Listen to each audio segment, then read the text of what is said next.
po, Ate Che. Akabatch nyo, ayan. Dito tayo. Ay, Ate Che, kami po yung piso mula sa puso ng bawat Pilipino. Ayan, so regularly namin to ginagawa taon-taon para makapagbigay saya, ngiti at pagmamahal sa mga kapwa natin Pilipino. So, ano pangalan nyo ulit? Terchi Tabahan. Terchi ba? Terchi. So, Che na lang tawag namin sa iyo. Ate Che, ayan. So, ilan taon na po kayo? 41. 41. Okay, so ilan na po anak niyo, Che? Dalawa. Dalawa. So, ano yung pinagkakabalan niyo po sa buhay? Wala pa, nagtatapon ako ng basura, nangangalakal lang.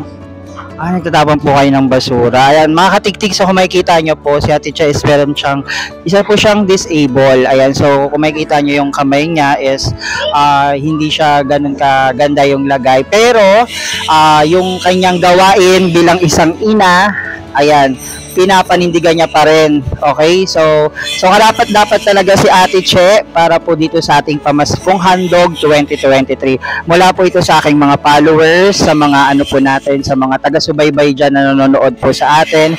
Tanggapin niyo po, Ate Che, kaunting pamasko po galing sa amin. Sana po makatulong po ito. Alalayan mo ng danga. Ayan. So, sana po makatulong po ito sa inyo, sa mga anak mo, sa pamilya mo. And hopefully, sana din po, kahit anong dagok po yung dumating sa ating, wag po tayong susuko. Nandyan lang si Lord, mag-pray po tayo lagi. Okay? So, ano masabi niyo, Te, sa ating mga followers? Salamat po sa inyong lahat. Yan lang. Ayan. Malaking pasasalamat ni Ate Che. And Merry Christmas po, Ate Che. Thank you po. And God bless po sa family mo. Ayan. Thank you po. Ayan, dito na si Bebe, si baby boy. Tita, ikaw na naman mag-turn. Tita na lang. Ayan, magandang hapon po sa ating mga viewers. Andito tayo ngayon sa duplex. Isa po sa ating beneficiary ay walang iba kundi si Sian James po. Sian James. Ilang taong ka na, Sian James? 10. 10 years old. Tingin ka doon sa camera, kaway-kaway. So, ayan. Ayan, isa siya sa mapalad na napili natin dahil every year nga, ito ay ating tradisyon na. Siya po, hindi lang po halata sa kanya, pero siya po ay merong congenital heart. Ayan, meron siyang peacemaker. Ayan, yun po siya, hindi lang halata sa kanya, no? Pero siya ay napakabait na bata. Ilang taon ka na nga, Olive? 10 years old. Ayan, saan ka nag-aaral? Sa Rizal po. Sa elementary annex. So yun, ito kasi traditional na kasi namin to. Every year nagbibigay kami ng pamaskong handog galing sa ating mga followers and sponsors. So yun nga, isa ka sa aming napili.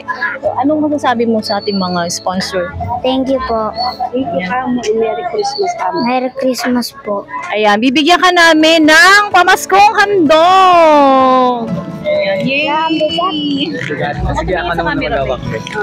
Thank you po. Thank you po. Thank you very much po.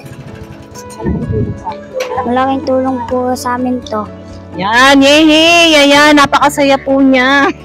Si Sian James, Ayan, yun po. Ayan, Merry Christmas, baby boy! Merry Christmas po. Salamat po. Merry Christmas po. Yan, magpagaling ka at magpakabait ka. Sumunod lagi sa iyong mga magulang. Ayan. Thank you so much and Merry Christmas! Hello mga kapiso mula sa puso, magandang araw sa inyong lahat. So nandito kami ngayon sa isang barangay dito sa Las Piñas na kasama natin isa nating beneficiary ng ating pamaskong handog para sa kapwa natin. No? So, matanong ko lang po kung ano pong pangalan ninyo. Antonieta Castelo. Yan, si Tatay Antonieta. Ilan taon na po kayo tayo? Buwan.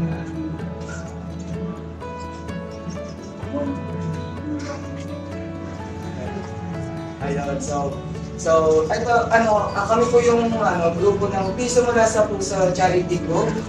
So, since 2020 po, ginagawa po talaga namin ito.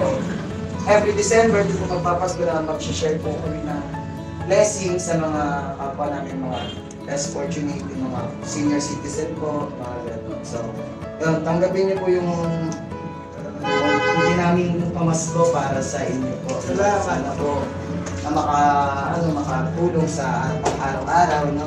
So, ayun, anong po masasabi natin tayo sa mga followers natin, sa mga Salamat po sa mga ingat na. So, yun. So, masaya si tatay, no? So, maraming salamat daw po sa ating mga supporters, sa mga nag-donate ng mga blessing nila para makatulong, makapaghatid na sa kanila. So, sana